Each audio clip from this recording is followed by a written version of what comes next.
Today, we're diving into something every new teacher faces at some point: imposter syndrome. You know, that little voice in your head saying, "Am I really cut out for this? Will my students, colleagues, or parents think I have no idea what I'm doing?" Yeah, we've all been there. But here's the good news: you are capable, and today we're going to explore 5 ways to conquer imposter syndrome and boost your confidence as a new teacher.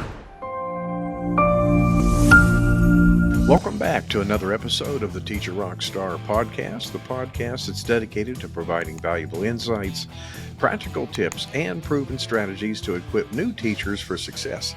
I'm your host, Steve Hiles, retired educator, published author, and instructional coach.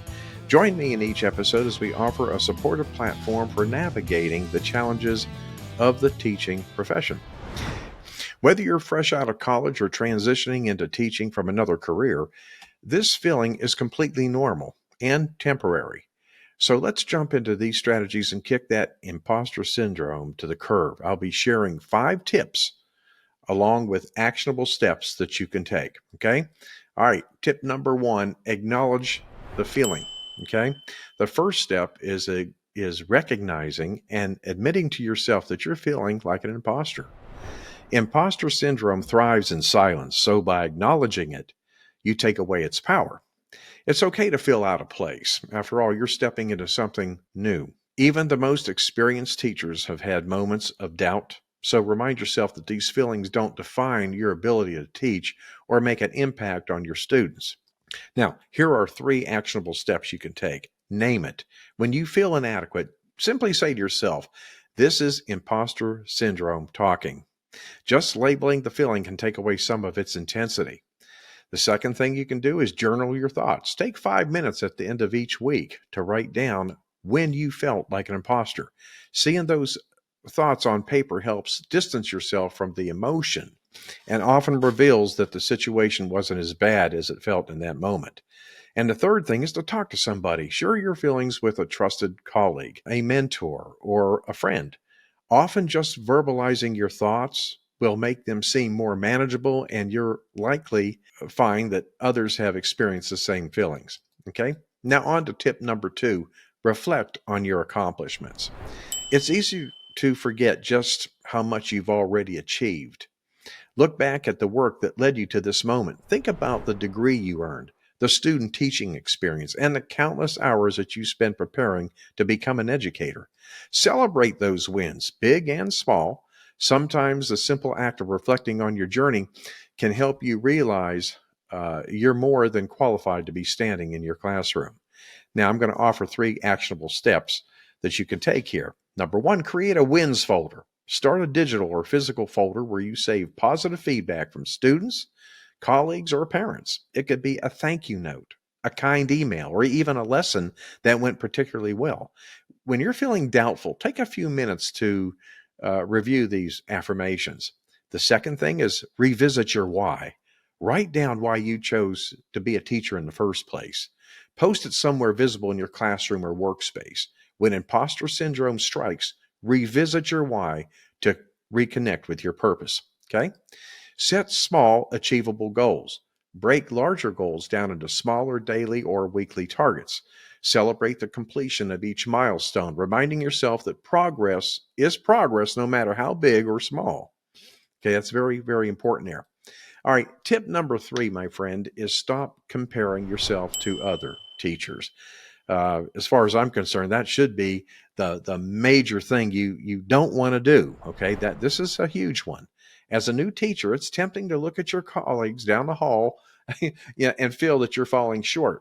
You see the seasoned veterans with their perfectly organized lessons, seemingly effortless classroom management, and you wonder how you'll ever get there, but you will. Here's the secret: they didn't start where you are now. Everyone's journey is different, and growth takes time. Don't let comparison steal your joy or cloud your progress, okay? Focus on your growth and what you bring into the classroom. Now, let's look at some actionable steps that you can take for this. Number 1, limit social media exposure. While it can be inspiring to see other educators' classrooms and successes on social media, it can also create feelings of inadequacy. Set limits on how often you browse educational content or unfollow accounts that make you feel a little bit more stressed out. The second thing is focus on your strengths. Write down 3 things that you're doing well each week.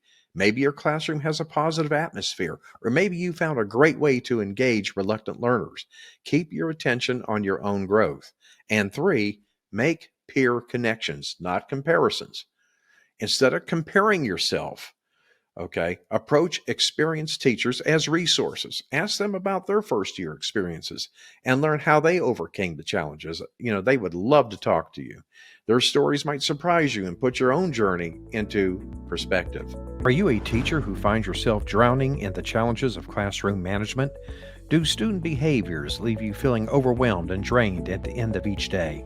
Picture this: a classroom where your students are not just present, but fully engaged, focused, and eager to learn. Say goodbye to classroom management stress and hello to success. The Teacher RockStar Academy course is meticulously designed to equip you with the tools and strategies needed to skyrocket your effectiveness as a teacher. Curious to know if the Teacher RockStar Academy course is the missing piece in your teaching journey? If you're ready to reclaim control of your classroom and witness the incredible impact on your students, then use the link in the podcast description to learn more about this program.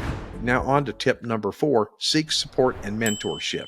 One of the best ways to combat imposter syndrome is leaning on others for support. Find a mentor, whether it's an experienced teacher in your school or a community of educators online.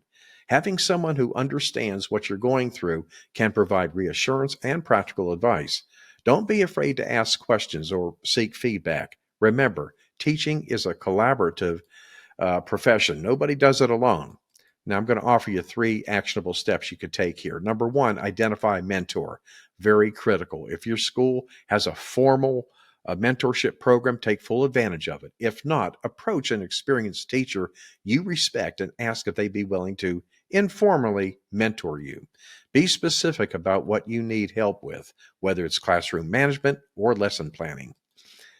2, join online teaching communities. There are many supportive communities for educators on social media platforms like Facebook or Reddit.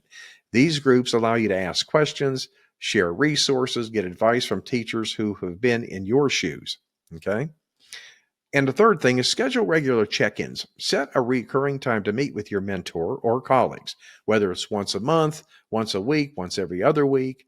Use your check-ins to discuss challenges, brainstorming sessions, and share wins. And now for the last tip. Tip number 5, embrace mistakes as learning opportunities. Here's the thing. You're going to make mistakes. We all do, and that's okay. In fact, it's more than okay. It's part of the process. Every teacher, new or experienced, learns from the missteps that they take along the way. Instead of letting mistakes fuel your imposter syndrome, use them as opportunities to grow. If a lesson didn't go as planned, reflect on what you could do differently the next time. The key is to give yourself grace, accept that perfection isn't the goal here, and keep moving forward. Now, here are 3 actionable steps that you can take. Number 1, reflect after each lesson. At the end of each day or week, ask yourself what went well, what didn't go well. Focus on what you can learn from the challenges rather than beating yourself up over them. Maybe you've tried a new classroom management strategy and it didn't go as planned. Well, what can you tweak the next time out? The second thing is practice self-compassion. When you make a mistake, talk to yourself the way you would talk to a close friend. Be kind and remind yourself that learning is, in fact, a process. And the third thing, model a growth mindset for your students. Now, what do I mean by that? Share your own learning process with your kids. If something doesn't go perfectly in a lesson, acknowledge it and show your students how you plan to improve.